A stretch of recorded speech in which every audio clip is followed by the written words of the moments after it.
Okay. Good evening, everybody. I'm Yorick. I'm one of the developers of the FreeCAD project. This talk here is mostly about one specific project that I've been doing in Brazil with FreeCAD this last year. Lots of people I talked with asked for more. They would like to hear more generically about FreeCAD. So since we have quite a lot of time, we have like up to 7, so we have 40 minutes. So I propose to go quite fast with this, like taking my 20 minutes like everybody else. And then we have more time to talk about FreeCAD more generically. You ask me a question and we talk more about FreeCAD. Is that okay for you? Right. So this Wikilab is the project I will be talking about now. It's basically, these slides I would put that. This is the project we've been doing. It's basically a community-built house. It's not a house. It's actually used as a free software laboratory by the university where it's been built. But the construction system is also made to make anything else, houses of anything. We happen to need a laboratory, so that's what we built. And it's built, this wooden system is the WikiHouse system, which is an open source building system made of wood that is cut by CNC machines, which are robots that can cut piece out of material. And it's built by volunteers. It's extremely easy to build. You see that all these pieces have numbers of them, and then you have a manual. And the only tool that you need, you don't see it, but it's a hammer. It's a rubber hammer. And so it's basically the only tool you need to build it. There is no screw, no glue, no anything else. It's just hold together because the system is really well thought that all the joints are made to become rigid. So this is our building after all the work. It's been built during about 3 months. This is the inside. It's not 100% finished. You see that there are still a lot of problems, but it's basically there and it's done. This is how it started being built. You begin to build those structures that you see here on the ground, then you put them up, and then you put the parts that bind them together. I will explain all that a little bit now later on. So we begin to build like that. This is the base wall that we didn't build that ourselves. We just hired a constructor to build these parts that are more traditional construction. And that was also one part of the experiment, is to have a mixed system with a part that's built by professional builders and one part that's built with volunteers, and see how that could work together, how the experience of one could help the other, and that was another part of the experience.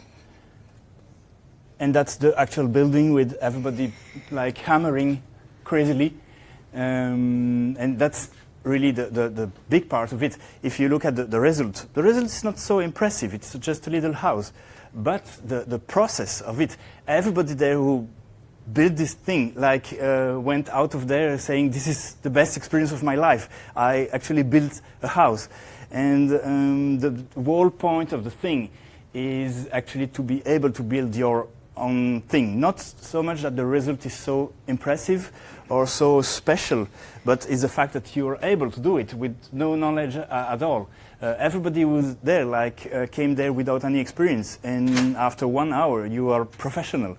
You understood the whole system, and you can teach the others how it works because you know it by heart. So this is after this is the first person who lived in the house. This is after you finish the structure. You put the panels on top of it, and it's rigid. Normally, it doesn't need any more fixation or anything. We decide to put some screws here to make it stronger, and because we're trying to make it last.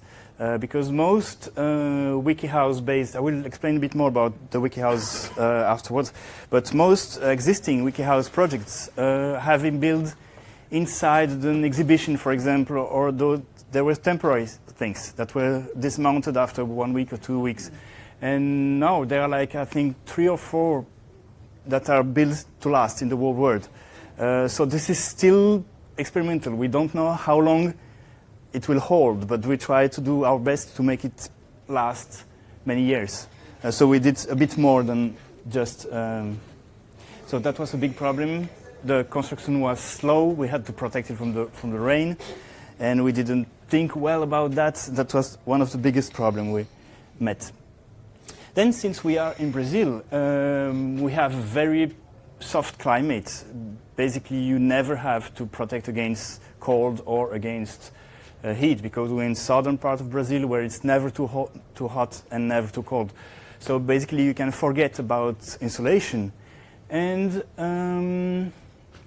I will show afterwards what they used to do in Europe, because the WikiHouse project is based, it's from Europe.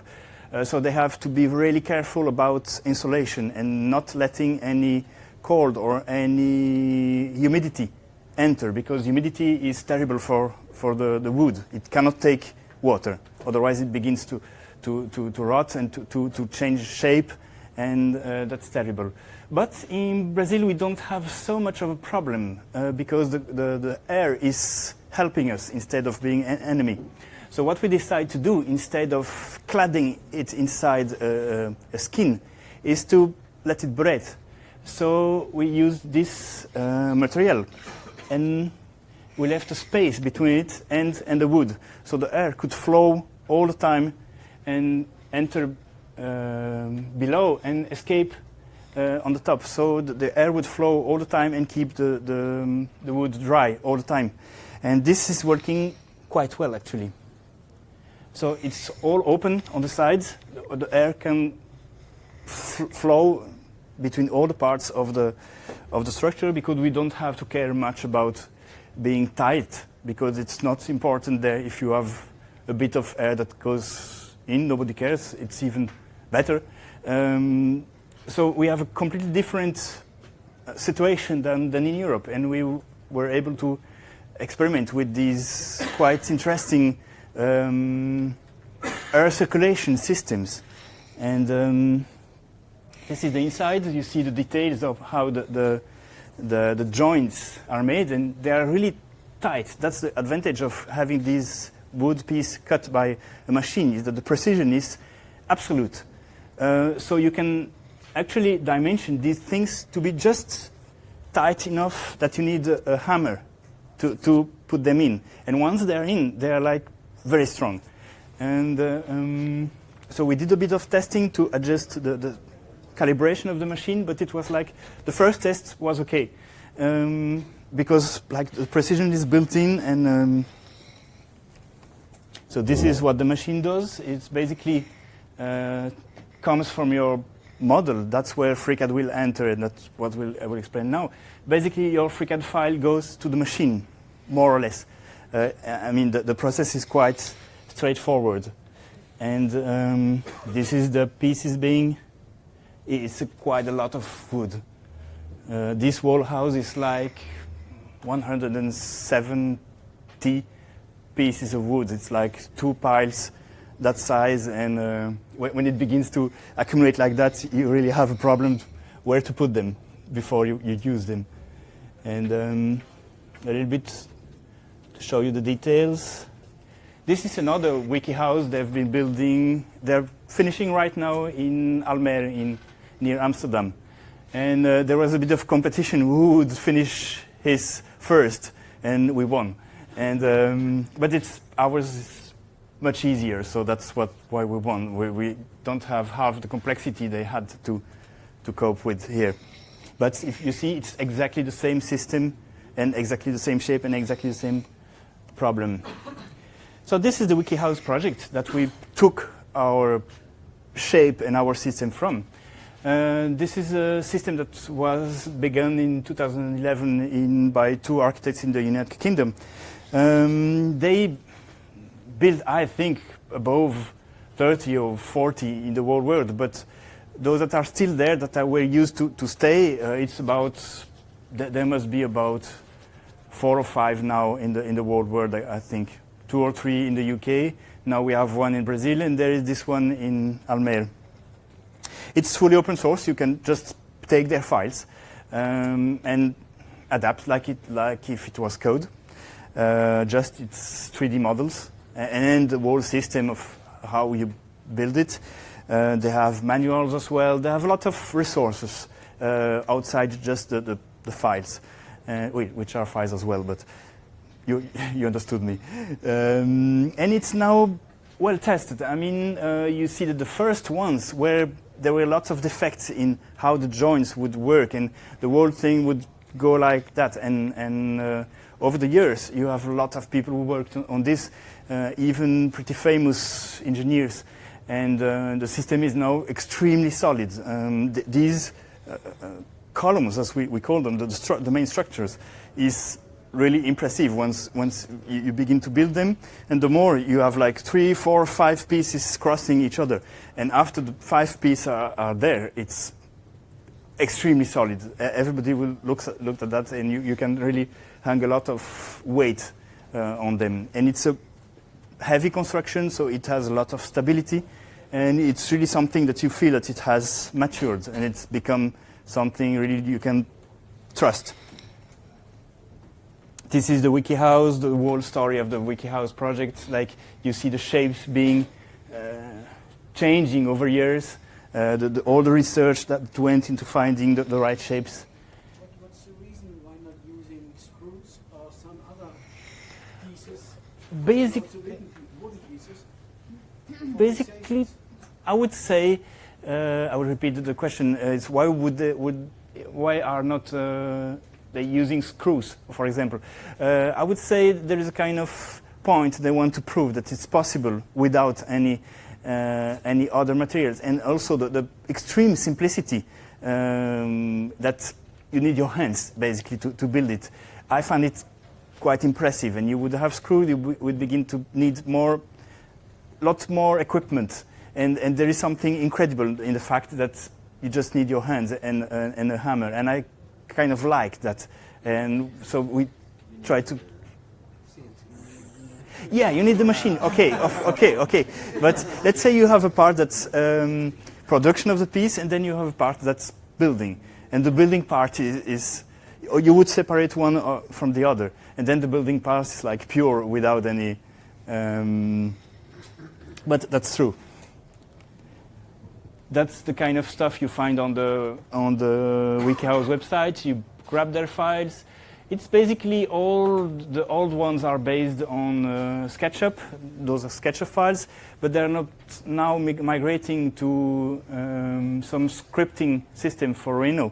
So you could enter the parameters and it would build the 3D model automatically for you. Of course, we try to port that to FreeCAD. That's what's coming now. That's the kind of material you find there. That's what we used basically without modifying anything, because we wanted to not try anything fancy and take their base system and try to do it well. And next time we'll try to experiment some stuff, but we really tried to do it the best way we could, so we tried not to modify anything from it. And it's basically modular. You make it as long as you want. It's just repetition of modules. In the WikiHouse files, you also find them already separated to be processed to become files, CNC files, G-code files to be used by the CNC machine. So this is all already set up, but we redid that part as well. And then you have like mounting manuals. You see that they say you could use some screws. And so this is FreeCAD. This is the project I'm participating to since the project started in 2002. I've been there since 2008, I think. Yeah, FreeCAD, for who doesn't know it, it's basically a 3D modeler, an open source 3D modeler. It's RGPL license, and it's basically its main focus is that it's a technical modeling application. Basically, we used to say it's used to model things that you will build in the real world afterwards. So it's from electronic components to CDs, basically. Anything you would need to build afterwards, and you would need a precise modeling and controlled modeling that you could do and redo afterwards. It's generic because it's that's what I was saying. It's multi-purpose. It's used for any kind of stuff.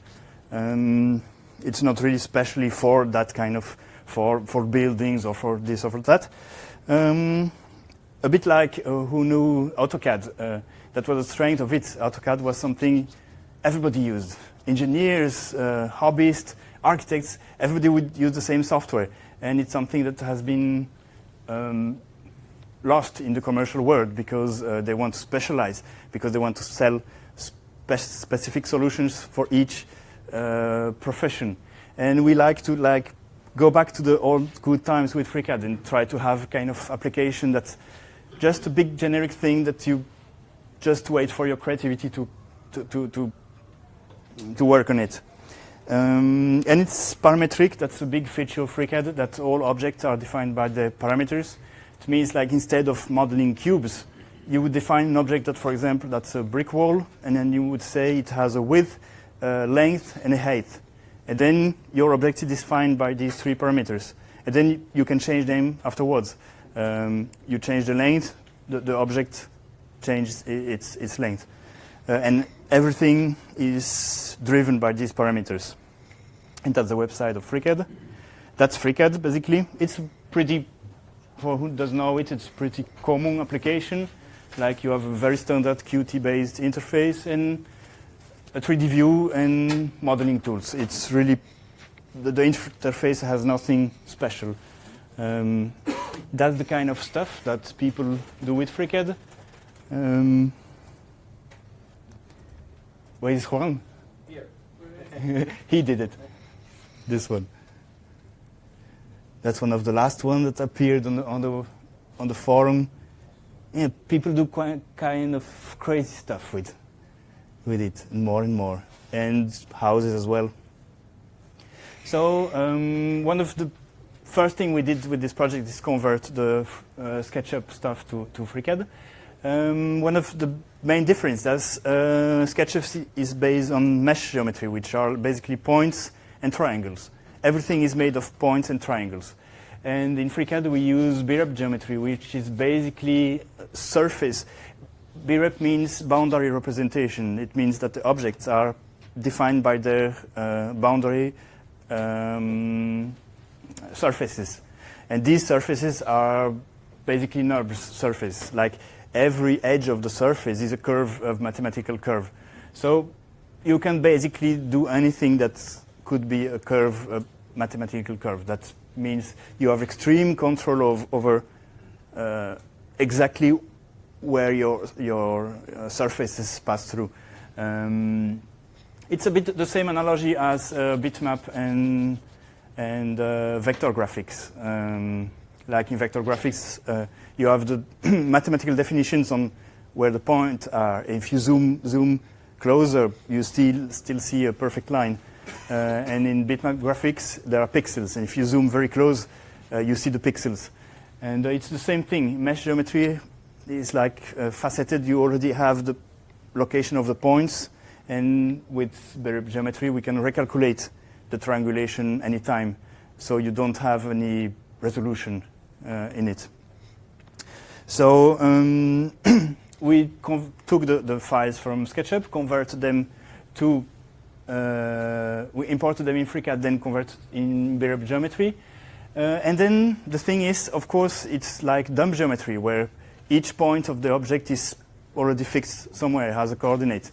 And we need we wanted to turn that into parametric object, that you could like stretch the whole thing, or put more modules, or what if I put a window in it, or remove a window, and have all that interesting parametric behavior.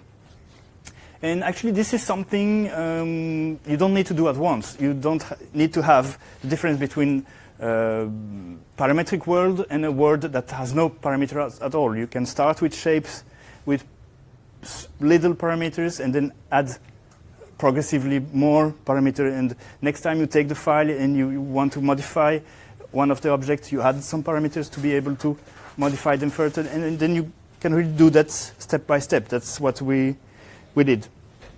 And then we had all the integration with other stuff that's not the WikiHouse. And then the fun began, is that you begin to be able to produce a lot of interesting stuff from your files.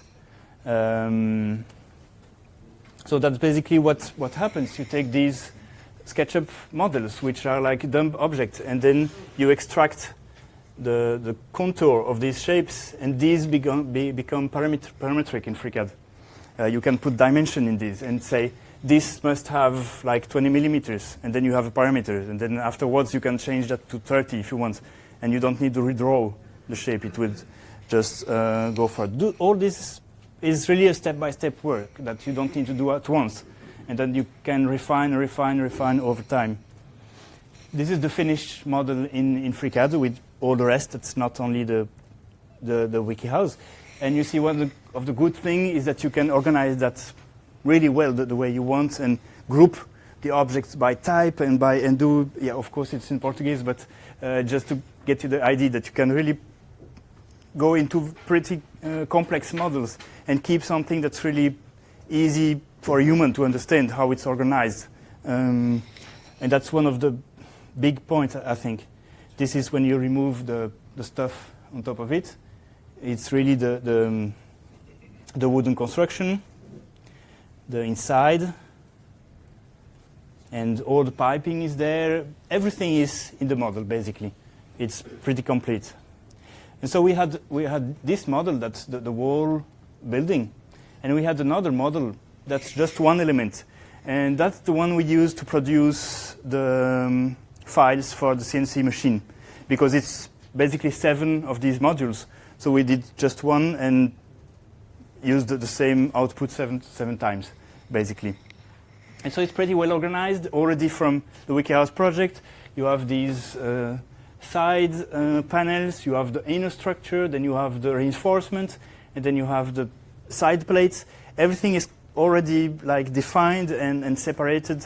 In the WikiHouse project, you just have to like understand how it works, and it's really amazingly well done.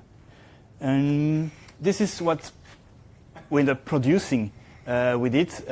All these things that I will show now that you need to have. And of course, the most beautiful thing of using a free software to do that kind of experimental stuff is that you end up coding, because you end up adapting it for the special case. And so we had quite a lot of new FreeCAD code being done thanks to this project as well. That's the kind of 2D plans that you need to get the authorization to build the thing. You have to, in our case, we were on the university grounds. We had to ask for authorization to all the university instance and stuff. That was the worst part of the whole thing, is to be able to obtain all those authorization. So you need these drawings to be able to show them. Renderings, this is one of the, this project was financed by a crowdfunding campaign.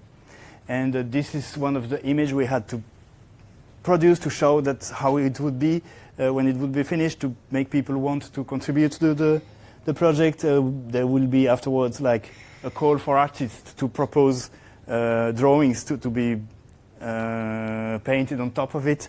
That's not done yet. But it's done by FreeCAD as well? This render? No. Yeah. That you export. That's one of the things I didn't actually explain. This was basically produced by FreeCAD with a little bit of rework in Inkscape afterwards, because some things are still easier to do in Inkscape, to put these text that are not in FreeCAD. This one basically is the FreeCAD model that you saw, so it's just an earlier version.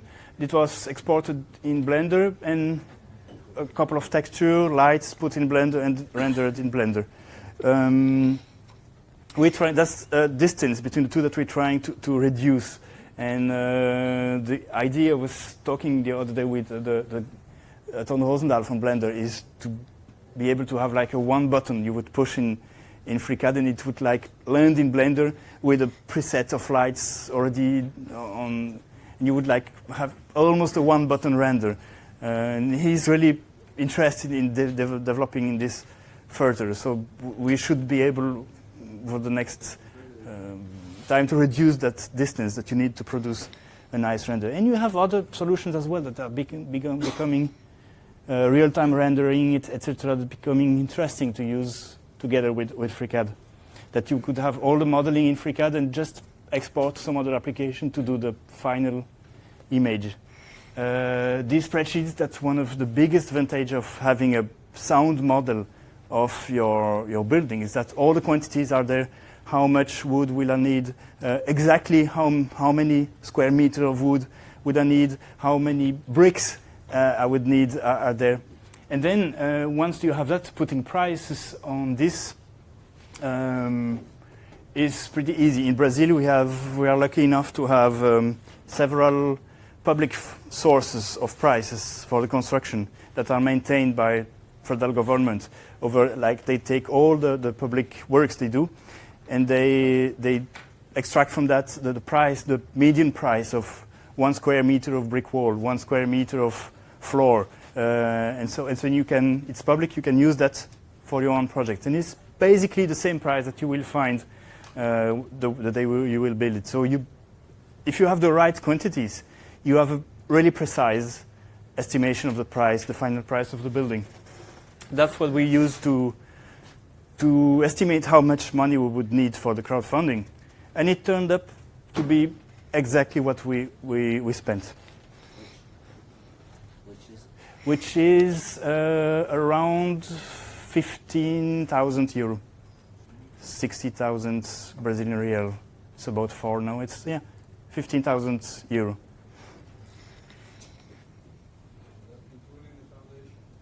Including everything. There is like a fee of the crowdfunding platform that's about 7%, if I remember correctly. Then there is the price of the wood. There is the price of the cutting of the wood, because it's a firm, a company that did the cut, and the price of the guy who did all the brickworks and so. So the cut was made in Brazil? Yes. Everything was made locally at like 100 meters from the construction yard. Did you say 15 or 15. Like 1.5? 1.5, yeah. And this price is about the same price that you would spend for a brick house of the same size in Brazil. But it could be reduced a lot. A big part of this price went to the company who did the cut. And if you imagine that you would build several of those houses, and that you could have a machine that you could operate with the same volunteers that build, you could reduce that price crazily. So this could be even reduced a lot if you begin to think on a bigger scale or on a more community-based planning. But imagine that the price could be reduced if you don't use the CNC. Maybe, but But all. just use screws and regular. Yes, you could. Every builder, the builder who were looking at that and like saying, you guys are using crazy lot of wood. This could be done with like half the wood, and yes, but then you'd need more experienced people to do it, and it changed and I think that there is a kind of pedagogic thing that you can build your own house, and you don't need to be specially. You need motivated people to do all the manual work. You can do it really in a simple way, and this project has this crazy capacity to show people that it's really simple. Yeah. Do you know, I don't know its English word, static, the forces on the different parts of this house, if that has been ever calculated? Because you're getting forces of wind. Yeah. Force. Mm-hmm. If you have people living in that, it you don't like that this house current. I didn't expect it, but Mhm. such things should be calculated. Yes, only that this is a really hard system to calculate because you wouldn't have any software that is able to calculate this kind of so many joints and have a precise result. And the effort in all those things is really complex. And I believe this system where you cannot have at this moment official calculation of it. You have several important, well-known engineers that work on this system, including Arup, which is maybe the most famous engineer's office in the whole world. They are based in the UK and they're built in the whole world. And they worked on this. And so you have lots of famous people, lots of engineers work on this system. And it all goes pretty much together with experimentation. And each generation of this, how that goes further, you begin to know that they see it and you begin to know it's, I would say it's a common knowledge that goes building together with the building. But I believe it's really hard to calculate beforehand. The wood is because it was with a milling machine done. Yes. Was it a choice to do? Yes. Not water cutting or laser cutting? No, it's a CNC machine with a cutting head. That's basically like a drill machine. It's a little head that goes. You put the plate, the wooden plate on the machine, and this machine goes cutting this thing. There is also our laser cutters that Yeah, less waste. that is true. But we had a hard time finding. We didn't find a big enough of these machines around the construction yard. And there must be like a couple of them in São Paulo, which is where we were building. And this one was really convenient, and it was close. It was people from inside the open source community. It was much better to go with them because of all the circumstances. And so we like stopped looking after other possible solutions. Probably the laser cuts, you would have like 2 firms in São Paulo would do it. They would charge a lot more. And this might have made things go wrong. This is basically the kind of file that you get from your panels. Once you have all your 3D models, these red lines are it's the G code. It's basically the path that the head of the machine must walk on the piece to carve it like that. It must go up, go down, and do the shapes. This is basically G code. It's the language that most of the cutting machines in the world, even the 3D printers, use. And they have, each machine vendor has a different dialect. So you have like to do adaptations depending on the machine. But it's basically the same system. In our case, we weren't able last year, in the half of last year, to do it all in FreeCAD. So basically what we did is export these 2D shapes of every piece of the model. And then the shop where we did the cut, they did the G code from these files.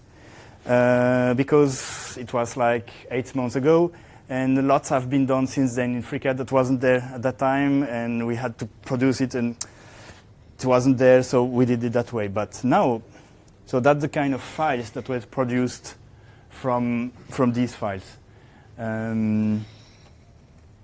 Now we would be able to do it in FreeCAD if we had to do it today. Everything is there to make these G code and export it directly to a file that is ready to send to the machine, basically. Is that computed or is this manual work? It's computed. You still have to, for example, you take this face and you have, let me show you the path module. It's in the next slide, but we have now a lot of tools to take one piece, take the driver face of it, and then it would calculate all the paths automatically. So that's all the work that has been basically done last year There has been a lot of work on that CNC part, and now it's totally possible to take all your panels and from each one generate automatically a part. And you have a lot of options if the holes have to go before the external profile, if you have to change the order, and that kind of stuff. It's really becoming cool. That's another tool that we have been working on because of this project, is a way to gather a lot of pieces and join them in defined area, which would be your base wooden material, and to try to lose as little material as possible. Is that done by algorithm or by hand? This is done automatically. This is this interface is basically what you use. That's the new tool, nesting tool. You define the container, you add the shapes in it, and it's still pretty slow because it's new and not very much optimized. So it runs like half an hour for something like that. But that will get better over time. We need to optimize it. But it basically works. That's the new Path workbench. You see that it has quite a lot of tools already. Basically now it works pretty much like you define a project, a cutting project. That's the interface here. You define your base the size of your base material. Where is the start point of your the head of your machine, and then it goes fill this up. This is a typical path job, and so you have a lot of setup to do. But then you just add stuff, add operations one after the other, and the machine will do one after the other.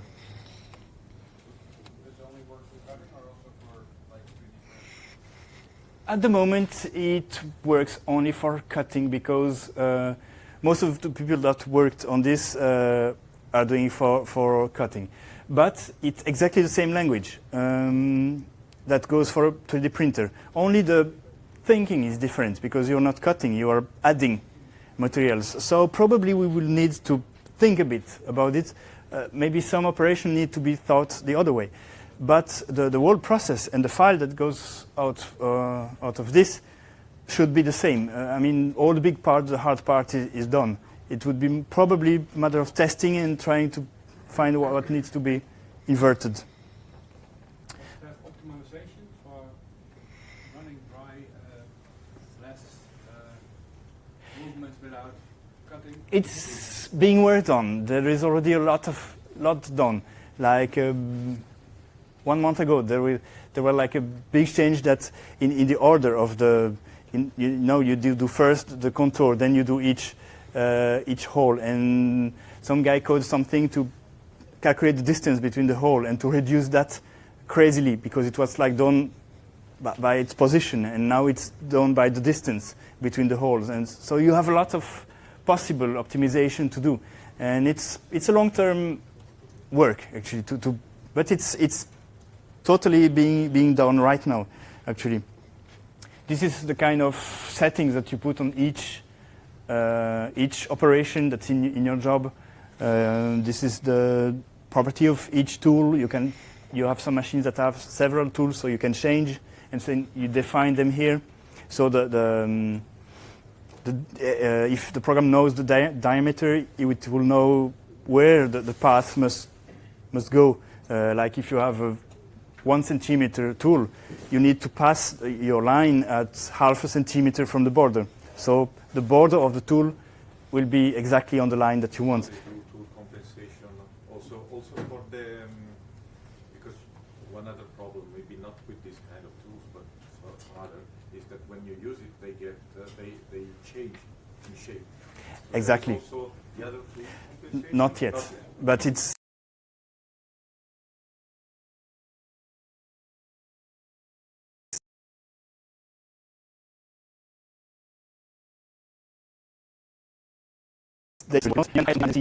On here which line it is.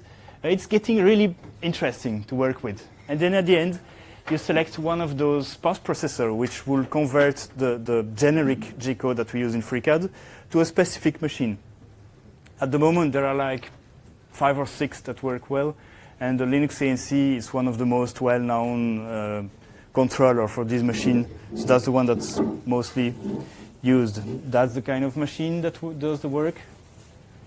And basically, this is what we learned from the whole experience of this project. That it's really easy to fabricate. Architects, I'm an architect by trade. I'm not a programmer. I went into this like by my own.